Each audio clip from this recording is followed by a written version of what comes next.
Hello YouTubers, Victorinox Fan here, and what you're looking at is the Spyderco Balance.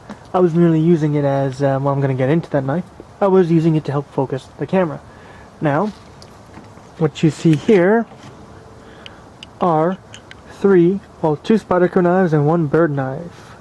Now, these aren't mine. These are actually, I have to thank Spyderco. They're really a company that cares about its customers and makes an effort to engage its customers. So Canadians are usually left out of these pass-arounds on the forums, but Spyderco organized, and this is the second Canadian pass-around that they've organized for us. So I managed to finally get my hands on this batch, and I just wanted to give you a quick, show you quickly as to what they were. There are going to be individual videos on each of these knives. So first up, probably the biggest surprise is this Bird Cara 2 G10. It's essentially a cheaper Endura. I mean, it's got good quality G10, good lockback, and even though I'm not the biggest lockback fan, I do like the design and the execution of it. Very slim, great choil, and just a very practical blade. This is a very high relief edge. They really backed it up, and that just slices extremely well. Yeah, you gotta get used to the bird opening system, but quite frankly, I think this is a nicer knife than the Tenacious. You know, back here, up here, I think for $30, this is just a really high quality knife. So this was probably the biggest surprise in terms of, I wasn't expecting it to be of this caliber. The other two knives are kind of neat. We have both of these edge shed design sprint runs, so the Persian. But this is probably, I guess you could say this is probably my favorite. Now, initially I have limited use for such a tactical looking knife, but it is just such a badass looking folder. Probably Edgechamp's best design in my opinion. It's got a beautiful sweep to it, VG10, the polished bolster, the satin finish bolsters. I think this is G10. I'm not sure if it's micarta or G10. I think it's just polished G10.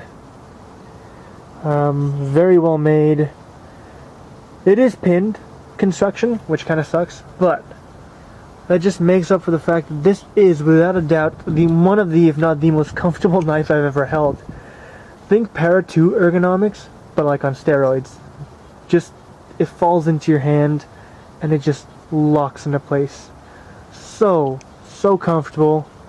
In pretty much most grips I can think of. I just think this is just such, especially behind here, such a solid feeling knife that even without jimping, it just kind of makes up for it.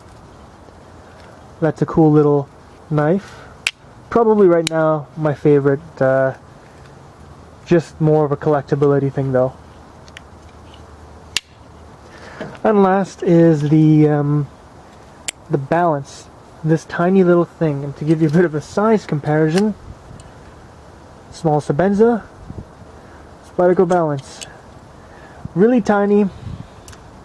I love the craftsmanship on this knife.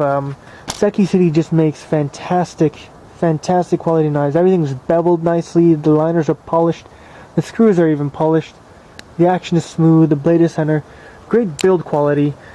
Kind of a novelty knife, to be honest with you. I mean, I like it because it really locks in your hand, but it is still like an inch blade. It does make for a good milk bag cutter though. Fellow Canadians will know what I mean by milk bag cutter, and if you don't know, just go on Google and type up, milk bags Canada, and you'll see what I'm talking about. But this thing, it does do that nicely, so it is a bit of a niche knife, kind of a bit of a novelty thing. They're really, okay, I didn't do this one. This one's really hard to flick out. You can do it if you really put a lot of attention and not slingshot it out, but it's really not designed for that, and it puts a lot of stress on your thumb. It's smooth and easy to open just like that. So, neat novelty knife, but I think that's kind of all it is. There will be individual videos on each of these knives as I get some more usage, especially I'd like to see how these two really perform. So again, thanks a lot to Spyderco, thanks a lot to the USN, and I hope this video was kind of cool for you. Peace out guys, and see you around. Oh, and the Edge Pro as well as the Lumar. Well, yeah, the Edge Pro's still like for sale. There's no takers on it yet, so please let me know. Peace out, guys. Have a good one. See you soon.